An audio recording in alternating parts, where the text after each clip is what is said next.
Assalamualaikum warahmatullahi wabarakatuh. Hai, apa khabar? Selamat datang ke channel Rizal Abdul Rahim. Beberapa hari lagi kita akan melangkah masuk ke tahun 2021. Sekaligus tahun 2020 akan meninggalkan kita. Meninggalkan kita dengan beberapa perkara yang tidak akan dapat kita lupakan. Hari ini saya nak kongsikan kepada anda 12 perkara yang kita tidak dapat lupakan dan ia akan menjadi kenangan manis buat kita semua.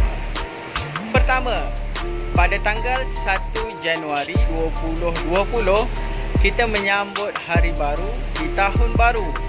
Tarikh yang telah lama kita nanti-nantikan, di mana pada suatu ketika dahulu kita beranggapan, kita berhasrat tahun 2020 kita akan melangkah masuk ke satu era baru, iaitu Malaysia sebagai sebuah negara maju. Namun begitu, tanggal 1 hari bulan 1 tahun 2020 kita tetap belum dapat melihat kereta terbang. Kedua, tahun 2020 kita diserang dengan wabak COVID-19, di mana ia merupakan satu wabak ataupun pandemik yang menyerang seluruh dunia, termasuklah negara yang kita cintai ini, iaitu Malaysia. Ketiga, kita bertukar Perdana Menteri, iaitu Tan Sri Muhyiddin Yassin menjadi Perdana Menteri Malaysia. Ketika itu ia menjadi sejarah kerana baru kita sedar bahawa Perdana Menteri Malaysia boleh bertukar walaupun tidak melalui sistem pilihan raya.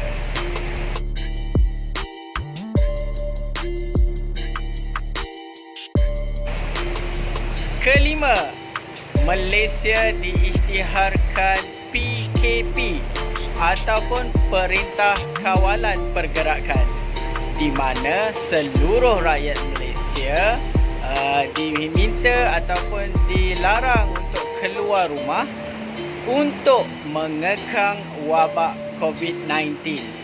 Pada ketika itu, hanya ketua keluarga sahaja yang dibenarkan untuk keluar bagi mendapatkan bekalan keperluan asas untuk keluarga masing-masing.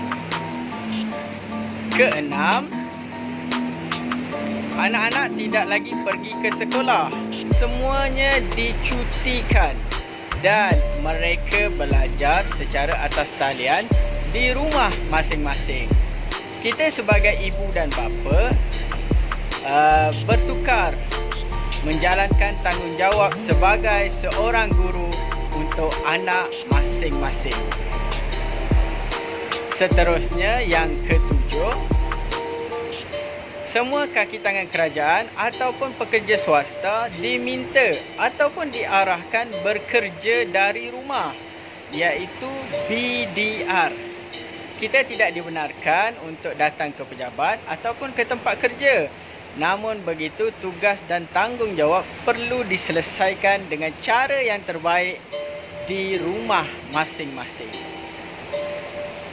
Ke-8, bagi saya seorang pendidik, pengalaman untuk membuat mengajar secara atas talian merupakan perkara yang baru.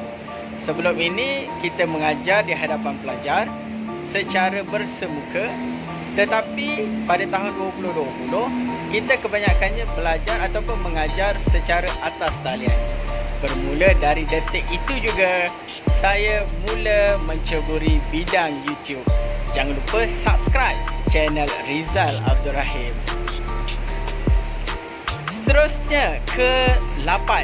Apa ya yang ke-8? Seterusnya, yang ke-8. Ingat tak kita, tahun ini puasa bulan Ramadan, kita tidak berterawih di surau ataupun di masjid. Namun begitu, kita solat tarawih secara berjemaah di rumah masing-masing bersama dengan kaum keluarga. Ketika itu, si bapa ataupun ketua rumah menjadi imam solat tarawih bersama keluarga masing-masing. ke-9, kita menyambut Syawal juga di rumah, tidak boleh balik kampung. Kerana ketika Syawal menjelang, kita masih lagi dalam tempoh masa PKP. Sayunya rasa hati, teringat kampung halaman, teringat ibu dan ayah di kampung. Namun begitu, kita tetap meneruskan sambutan Hari Raya secara sederhana. Kita solat jemaah Hari Raya di rumah masing-masing, dan itulah pengalaman menjadi khatib, membaca khutbah Hari Raya di hadapan isteri dan anak-anak. Sayu rasanya bertakbir Hari Raya di rumah sendiri. Ke-10, tahun ini, tahun 2020, Malaysia tidak menghantar jemaah untuk mengerjakan haji di Mekah. Semua jemaah haji di Malaysia, dari Malaysia, ditangguhkan perjalanannya untuk ke Mekah, dan kita dapat lihat ketika itu di Mekah kosong. Tidak ada orang yang mengerjakan umrah ataupun tawaf di Kaabah. Ke-11, sudah pasti kita tidak akan lupa di mana pada tahun ini tidak ada majlis-majlis rasmi yang diadakan secara besar-besaran, seperti majlis convocation, majlis penyampaian hadiah dan sebagainya. Termasuklah majlis akad nikah yang dijalankan secara atas talian. Tidak ada lagi majlis yang disambut besar-besaran. Dan yang terakhir, yang ke-12, saya rasa tidak semua orang merasai bagaimana rasanya melalui saringan kesihatan ataupun swab test. Hidung dicucuk dengan alat untuk mendapatkan sampel, dan rasanya pengalamannya tidak akan dapat dilupakan. Jadi itu saja pengalaman ataupun kenangan manis untuk kita simpan sebagai satu sejarah untuk tahun 2020. InsyaAllah semoga tahun 2021 akan menjanjikan kenangan yang lebih manis buat kita semua. Selamat Tahun Baru. Terima kasih.